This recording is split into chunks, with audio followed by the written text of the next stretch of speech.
ഒരു ചെളിവെള്ളം നിറച്ച കുപ്പിയുമായി പിണറായി സഭയിൽ നടത്തിയ ഒരു നാടകമുണ്ട്. അത്ര പെട്ടെന്നൊന്നും ആരും മറന്നു കാണില്ല. എന്താ സംഭവം പറ കേക്കട്ടെ. AIYF AISF പ്രതിഷേധത്തിനെതിരെ മലിനജലം ചീറ്റിയെന്ന് നിയമസഭയിൽ ഉന്നയിച്ച പ്രതിപക്ഷം. നന്ദു, നമ്മൾ പ്രതിഷേധിക്കണം. ഒരു കുപ്പിയിൽ വെള്ളവുമായാണ് AIYF AISF പ്രവർത്തകർക്ക് നേരെ പോലീസ് ഉപയോഗിച്ച വെള്ളവുമായാണ് പിണറായി സഭയിലെത്തിയത്. ജലപീരങ്കി സാധാരണ നമ്മുടെ സമരങ്ങളിൽ ഉപയോഗിക്കാറുണ്ടല്ലോ. പക്ഷേ വളരെ വിചിത്രമായ ഒരു സംഭവം ഉണ്ടായത്, രാവിലെ നമ്മൾ ആരോഗ്യ പ്രശ്നങ്ങളാണല്ലോ ചർച്ച ചെയ്തത്. ഈ വെള്ളമാണ് ഈ ചീറ്റിയത്. ഇതിന് വില കൊടുക്കേണ്ടി വരും, വലിയ വില. ഇത് കലക്ക വെള്ളമാണ്, ഏതോ തോട്ടിൽ നിന്നെടുത്ത വെള്ളമായിരിക്കും. ഇവിടെ സാർ രാവിലെ നമ്മൾ അതിഗുരുതരമായ ആരോഗ്യ പ്രശ്നങ്ങളാണ് ചർച്ച ചെയ്തത്. ഇത് അമീബിക് മസ്തിഷ്ക ജ്വരമടക്കം ഉണ്ടാക്കാൻ പറ്റുന്ന തരത്തിലുള്ള വെള്ളമായിരിക്കും. മോന്തക്കിടിച്ചു കഴിഞ്ഞാൽ ബോധക്ഷയം വരെ സംഭവിക്കും, അറിയോ? നമ്മുടെ അശ്രദ്ധ ആർക്കും ഒരു വിനയാവരുത്. ജലപീരങ്കി ഉപയോഗിച്ചോ എന്നത് സാധാരണ നടക്കുന്ന കാര്യമായിരിക്കും. പക്ഷേ വെള്ളം ഈ തരത്തിൽ ഉപയോഗിക്കാമോ? അതാണ് പ്രശ്നം. ആ ഒറ്റ കാര്യത്തിൽ മാത്രമാണ് എനിക്ക് പ്രതിഷേധം. ഇതിനുള്ള മറുപടി ഞാൻ പറയണോ അതോ സൂചിച്ചേട്ടൻ പറയുന്ന? നീ പറ. ഇന്നലെ ഈ സഭയിൽ കലക്കവെള്ളത്തിന്റെ ഒരു കുപ്പിയുമായി പ്രതിപക്ഷ നേതാവ് വന്നു. Flash back. പ്രതിപക്ഷ യുവജന സംഘടനകൾ ഇന്നലെ നടത്തിയ നിയമസഭാ മാർച്ചിന് നേരെ പോലീസ് തീറ്റിച്ച ജലപീരങ്കിയിലെ വെള്ളമാണ് നിയമസഭയിൽ വരെയെത്തിയത്.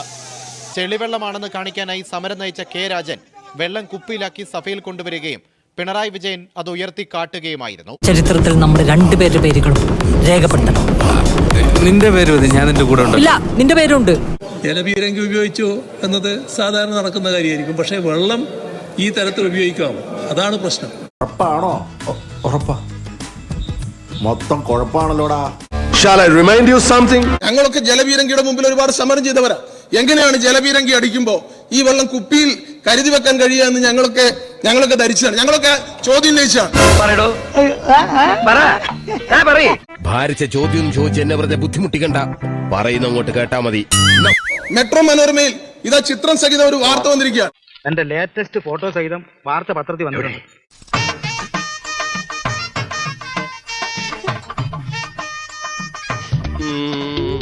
പക്ഷേ ഉയർത്തിക്കാട്ടിയ ആ കുപ്പിയിലെ വെള്ളം വന്ന വഴി ചില ഫോട്ടോകളിലൂടെ വ്യക്തമായി.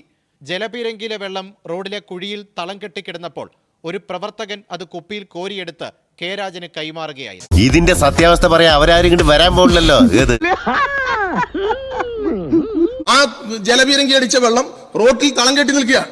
ആ തളം കെട്ടി നിൽക്കുന്ന വെള്ളം AIYFന്റെ പ്രവർത്തകർ കുപ്പിയിൽ കോരിയെടുക്കുകയാണ്. എന്റെ അമ്മച്ചി എന്തൊരു പെർഫോമൻസ്. അതുപോലെ തന്നെയാണ് സത്യവും. മൂടി വെക്കാം, വളച്ചൊടിക്കാം, പക്ഷേ ഒരു നാൾ ഒരിടത്തത് പുറത്തു വരും. Mister superintendent of police. അതിൽ പത്രത്തിൽ ഒരു മാധ്യമത്തിൽ വന്ന വാർത്തയാണ് സാർ. മെട്രോ വാർത്തയിൽ വന്ന KB ജയചന്ദ്രൻ എന്ന പത്രപ്രവർത്തകൻ, ഫോട്ടോഗ്രാഫർ ഇന്ന് പത്രത്തിൽ പ്രസിദ്ധീകരിച്ചിരിക്കുന്ന കാര്യമാണ് സാർ. അത് ശരി. അപ്പൊ ഇവിടെ ആർക്കും എന്നെ വിശ്വാസമല്ലേ? മുതലാളിക്കും എങ്ങനെ വിശ്വസിക്കും? ശരി, എങ്ങനെ വിശ്വസിക്കും? ഈ സഭയെ തെറ്റിദ്ധരിപ്പിക്കുകയാണ് ചെയ്തത്. ആധികാരികമായിട്ടാണ് സാർ ഇത് പറയുന്നത്, മാധ്യമ വാർത്തയുടെ അടിസ്ഥാനത്തിലാണ്. ഇത്രേ ഉള്ളൂ ഞങ്ങളുടെ ബുദ്ധി. ചീറ്റി പണ്ടാറൊടുക്കി പോയി. പക്ഷെ അതിനിടയിലാണ് രാഹുൽ മാങ്കൂട്ടത്തിലെ നാടകീയ പ്രവേശനം. പ്രതിപക്ഷ സമരക്കാരുടെ ദേഹത്തടിച്ച് ജലപീരങ്കിയിലെ വെള്ളം മലിനജലമായിരുന്നു എന്ന് വിജയൻ. മിസ്റ്റർ വിജയൻ, നിങ്ങളുടെ ഭരണകാലത്ത് ഞങ്ങളുടെ ദേഹത്തടിച്ചത് പനിനീരോ മിനറൽ വാട്ടറോ അല്ലായിരുന്നു.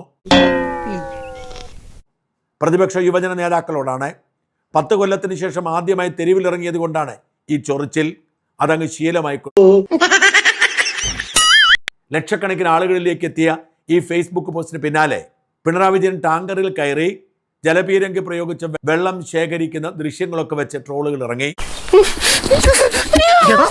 അതുകൊണ്ടാണ് പിന്നീട് രാഹുൽ മാങ്കൂട്ടത്തിൽ ഇങ്ങനെ പോസ്റ്റ് ഇട്ടത്. രാജനും വിജയനുമൊക്കെ എത്ര വലിയ കള്ളന്മാരാണ് എന്നതിന് ഇതിൽ വലിയ തെളിവ് വേണോ? റോഡിൽ വെള്ളം വീണാൽ ചെളിവെള്ളമല്ലാണ്ട് പിന്നെ സോഡാ സർബത്താകുമോ? പ്രതിപക്ഷ നേതാവിന്റെ കസേരയിൽ കയറിയിരുന്ന് എന്തെങ്കിലുമൊക്കെ കാട്ടിക്കൂട്ടാൻ ശ്രമിക്കുന്ന പിണറായിക്ക് ഒന്നും അങ്ങോട്ട് ക്ലച്ച് പിടിക്കുന്നില്ല. ചോദിച്ചാൽ സാറിന്റെ ഫ്രോഡ് പണികൾ സന്ദർഭത്തിനൊത്തു ഉയരുന്നില്ല എന്ന് ഞാൻ പറയും. നിയമസഭയിലും പുറത്തും പിണറായി വിജയനെ പിടിച്ചു നിൽക്കാൻ ഇപ്പോഴും കഴിയുന്നില്ല. എന്റെ ഉദ്ദേശങ്ങളൊന്നും പഴയതുപോലെ ഫലിക്കുന്നില്ലല്ലോ.